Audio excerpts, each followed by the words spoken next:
La leyenda de Xu Shao, princesa agente de la 11ª división, segunda temporada de la novela Princesa Valiente, capítulo 57. Esa noche, un silencio ensordecedor envolvió el paso Baizi desde su ocupación por las fuerzas de Yan Bei. El lugar había perdido su brillo durante mucho tiempo. En las primeras horas de la noche, una formación de tropas, vestidas de negro, con marcas de aceite en sus caras, a modo de camuflaje, se acercaba a la puerta en la oscuridad. Xu Shao se encontraba en medio de la formación, donde reiteró las reglas del compromiso para la próxima operación. En primer lugar, no dudéis en matar a cualquiera que se presente como una amenaza potencial o podría advertir a los demás sobre nuestra presencia. En segundo lugar, el equipo 1 causará tanto caos como sea posible dentro de la ciudad. El equipo 2 se dirigirá hacia el noreste e irritará a la manada de caballos allí, creando la ilusión de un inminente ataque masivo de Xia para causar pánico entre los guardias de la ciudad. En tercer lugar, los demás estarán en espera fuera de la ciudad, listos para recibir a sus compañeros para una respuesta rápida, para que todos puedan pasar sin peligro. Los segundos pasaron. Tan pronto como tocaron los tambores para señalar las 11 de la noche, el primer grupo, dirigido por He Qi, corrió hacia el paso Baizi. Simultáneamente, el segundo grupo comenzó su viaje hacia el noreste, donde ya se había preparado el grupo de caballos. Liderando a algunas de sus tropas más elitistas, no le tomó mucho tiempo a He Qi y su grupo desaparecer en la oscuridad, acompañada por algunos de sus guardias personales. Xu Shao entró en el denso bosque y se sentó tranquilamente, repasando sus elaborados planes repetidamente en su cabeza, buscando posibles deficiencias y debilidades. Una vez, 2 veces, 3 veces.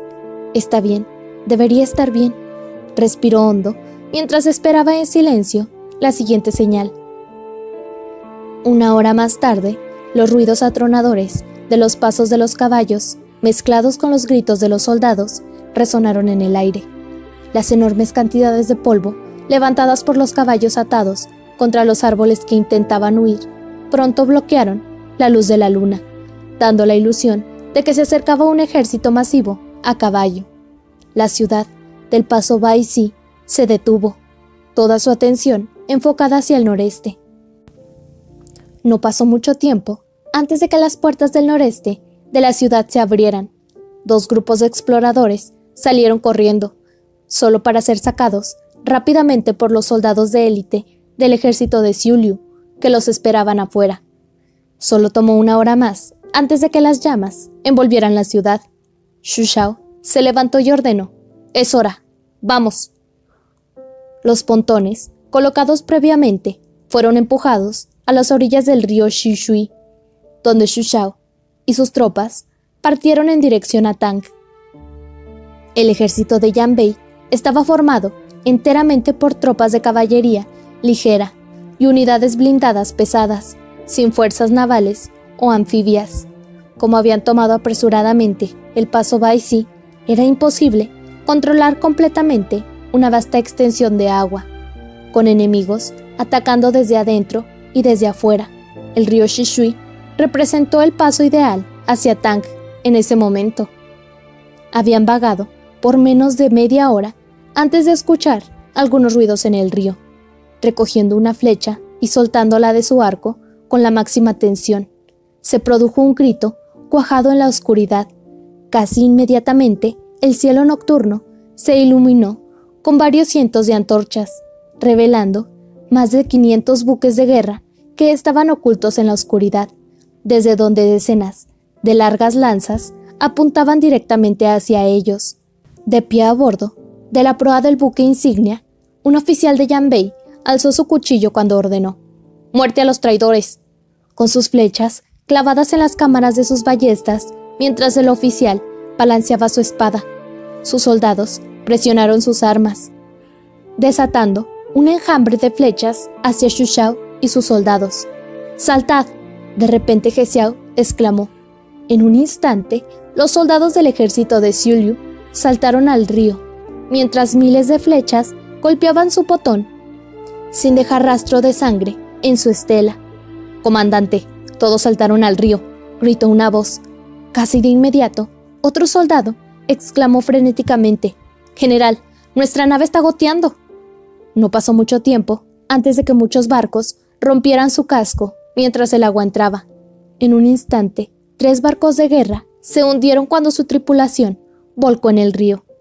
Los soldados de Yan Bei, que no podían nadar frenéticamente, agarraron los escombros flotantes. Sus súplicas para pedir ayuda hicieron eco a través del río, lo que se sumó al caos. «Están debajo de nosotros». El general, hirviendo de rabia, ordenó con toda la fuerza de sus pulmones: «Usad las catapultas de piedra, usad las lanzas, aplastadlos, apuñalaos hasta morir». «General, hay algunos de nuestros soldados en el río, no podemos hacer eso». «¡Largo!». Furioso, el soldado pensó en devolverle el grito, solo para ser apartado por su compañero. El soldado dijo con enojo: «Pero nuestras órdenes, de su majestad, fueron capturar al enemigo vivo». Los otros respondieron apresuradamente: «¿Vivo? Ni siquiera sabemos si podemos atrapar a los muertos, y mucho menos a los vivos». Las rocas de piedra pronto emergieron, reflejando la luz de las antorchas encendidas. Furioso, el general ordenó a sus tropas que se apresuraran con el montaje de las catapultas de piedra. Filas de soldados, armados con lanzas, tomaron sus posiciones. Al segundo siguiente, las rocas empezaron a aterrizar en el agua, mientras lanza tras lanza, en el cielo, cortando el agua. El agua del río comenzó a volverse roja. Después de las interminables oleadas de ataques, la superficie del río comenzó a calmarse, mostrando la destrucción completa de los potones que usaban las fuerzas de Xu Shao. Los escombros de casi 1000 potones destruidos pronto se agruparon alrededor de los buques de guerra de Yan Bei, apilando para formar un puente entre ellos. Cuando cesó el caos, los soldados de Yan Bei se miraron confundidos mientras preguntaban: ¿no están todos muertos? ¿Por qué sus cuerpos no están flotando hacia la superficie? «¡Mirad!», todos gritaron en la dirección de la voz, solo para ver innumerables cabezas saliendo del río detrás de ellos. Tan pronto como estuvieron en la superficie, se quitaron las camisas y se amontonaron, utilizando las rápidas corrientes de los ríos para viajar rápidamente río abajo. Aturdido, pero todavía furioso, el general preguntó: «¿Qué es eso?». Un veterano respondió con un indicio de duda en su voz: «Parecen ser potones hechos de piel de oveja». «¡Tras ellos!». «General, los escombros son demasiado gruesos para que nos movamos. Estaremos atrapados aquí por un tiempo». El general quedó enraizado en el lugar, aturdido. A pesar de la ventaja, de su lado, el enemigo de alguna manera había escapado de sus garras. Casi 60.000 soldados de Yan Bei en los barcos observaron, aturdidos, mientras las figuras en el río desaparecían lentamente en la oscuridad. Después de unirse a He Qi y sus fuerzas, Xu Shao comenzó de inmediato un conteo de sus fuerzas restantes, donde se enteró que más de 3.000 soldados habían perecido en la batalla, de los cuales 2.000 fueron asesinados por las rocas y lanzas utilizadas por los de Yan Bei. Sin embargo, este era un pequeño precio que pagar, ya que la mayoría de su séquito había logrado pasar por el paso Baizi, que era en sí un gran logro. A pesar de que se habían ido del paso Baizi, la batalla estaba lejos de terminar. Por un lado, habían llamado la atención de todo el ejército de Yan Bei, y la enorme franja de tierra detrás del paso Baizi todavía estaba bajo el control de Yan Bei.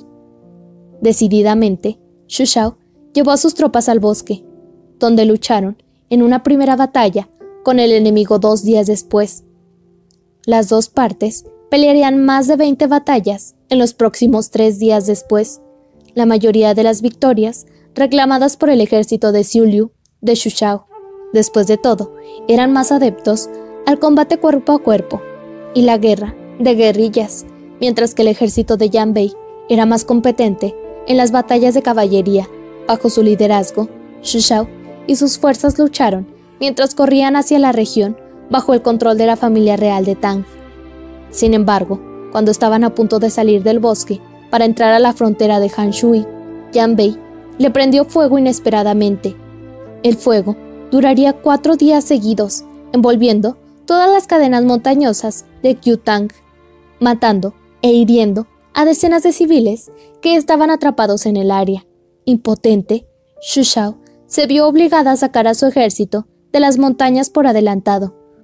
Como el fuego les había hecho perder su sentido de la dirección, se desviaron de su camino original en 150 kilómetros, incluso con la guía de los veteranos del ejército de lobo, que estaban familiarizados con el terreno, todavía estaban comprometidos por el ejército de Yan Bei a la mañana siguiente.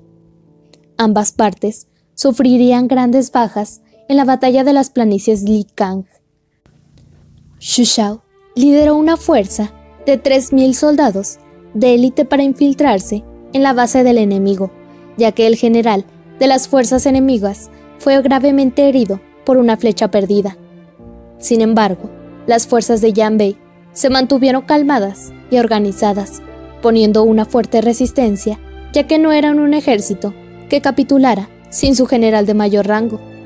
La mala movilidad y la poca flexibilidad como fuerza combinada, junto con un gran número de caballos capturados en batalla, llevaron a Xu Shao a diseñar una nueva táctica de campo.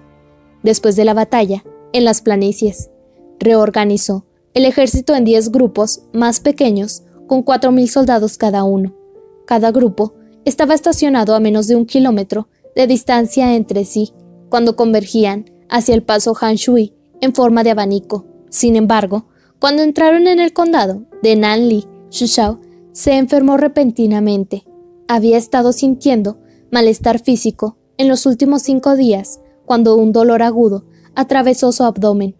Se sentía mareada y débil en sus extremidades y tenía fiebre. Fue en el calor y la urgencia de la batalla que ella continuó con pura perseverancia y fuerza de voluntad. Actualmente, con el respiro del conflicto contra Yan Bei, su cuerpo había comenzado a doblarse, deteriorándose física y mentalmente. A pesar de sus objeciones, He Xiao estacionó tropas frente a las puertas de la ciudad de Nanli, mientras se aventuraban adentro para que ella se recuperara. Allí, a pesar del caos civil, a través de la presencia pasada de Tang y Yan Bei, el daño y la devastación de la ciudad no estaban cerca de lo que estaba en Xia. La mayoría de las ciudades lograron mantener su vitalidad. Cuando He Xiao envió a su gente a buscar un médico, Xu Shao, originalmente adormecida y agotada, se encontró incapaz de quedarse dormida. Se recostó en una cama limpia y miró sin rumbo hacia el cielo, mientras sentía que su enfoque se alejaba como las nubes arriba.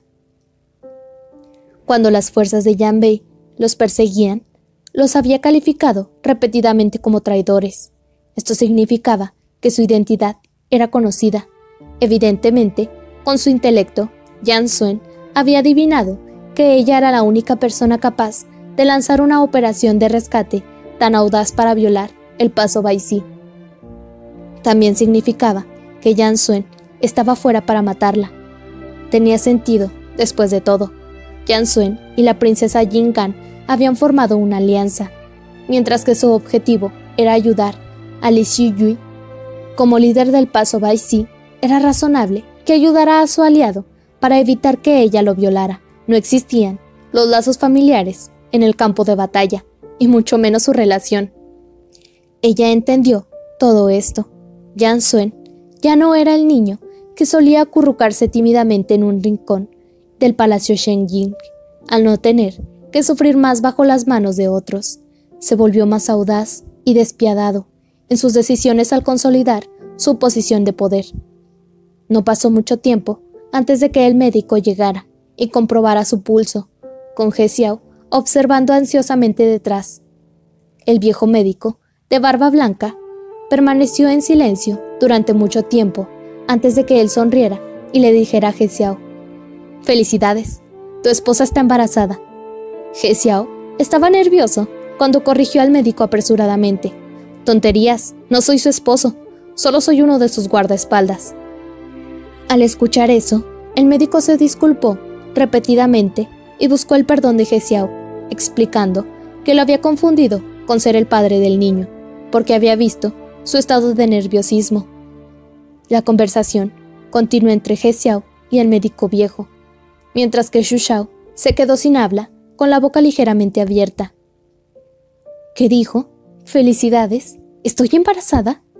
Sorprendida, miró al viejo médico y le preguntó con incredulidad. «¿Qué dijiste? Repítemelo». «Señora, es muy imprudente. ¿Cómo podría no tener idea de que está embarazada después de casi 3 meses?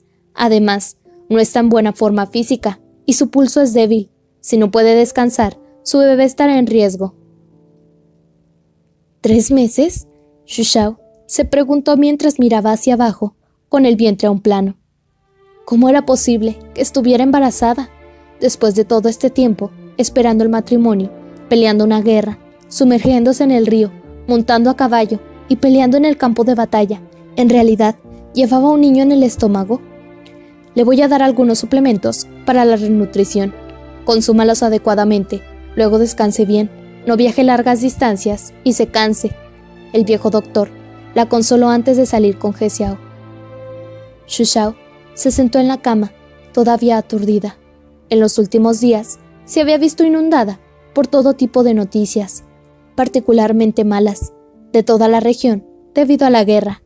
Las olas masivas de malas noticias llegaron a ella como muchas olas de un tsunami. Lo último que esperaba de tal situación era estar embarazada. Extendió sus manos temblorosas y tocó suavemente su abdomen. Por un momento, pensó que sentía el débil latido del corazón del feto que crecía dentro de ella. Una ráfaga de lágrimas bajó de sus ojos mientras se mordía suavemente el labio inferior y se ahogaba silenciosa. «Tsukeyue, estoy esperando un hijo tuyo. Vamos a ser padres».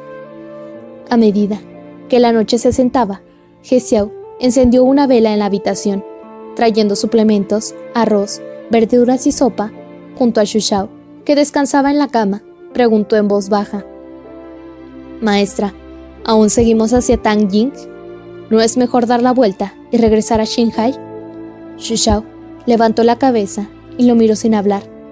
«Maestra, no estás físicamente adecuada para continuar liderando tropas. Incluso, si ignoras tu propio bienestar, debes pensar en el maestro Suge y en el niño que está creciendo dentro de ti». Xu Shao mantuvo su silencio y miró a su estómago, después de lo cual pareció una eternidad. Levantó la vista y gentilmente respondió. «Ya le he fallado una vez, He Xiao». Sin saber a quién se refería, se sorprendió de que él se hubiera preguntado. «¿De qué estás hablando, maestra?» «Lo he decepcionado una vez». La mirada de Xu Shao se movió suavemente hacia la vela. «Una vez le prometí que lo apoyaría y lo protegería contra los matones, pero le fallé. Ya perdió a sus padres. Si cuidó de mi hijo, ¿quién lo cuidará?» Al darse cuenta de que estaba hablando del emperador de la dinastía Tang, Li Shuyi, He Xiao frunció el ceño. «Maestra, como son las cosas, no puedes cambiar todo sola. Incluso si te hubieses quedado en Tang desde el principio, es posible que no hayas podido cambiar cómo resultaron las cosas con el tiempo. No estás en buena forma y estás en riesgo de pensar demasiado. No puedes culparte de todo». Xu Shao levantó la cabeza, respirando profundamente. «He Xiao, hay algunas responsabilidades en este mundo de las que no podemos huir», respondió Xu Shao con calma. «Después de todo, es el momento de pagar lo que tanto Li Se como el Imperio Tang me han dado. Mis descendientes no apreciarían mi legado si se enteraran de que abandoné a ese niño que necesitaba ayuda». Se levantó, se puso sus zapatos y caminó hacia la mesa del comedor para consumir su comida antes de tomar sus suplementos de manera constante. Su figura irregular y debilitada a la luz de las velas no se parecía nada a una dama que tenía 3 meses de embarazo.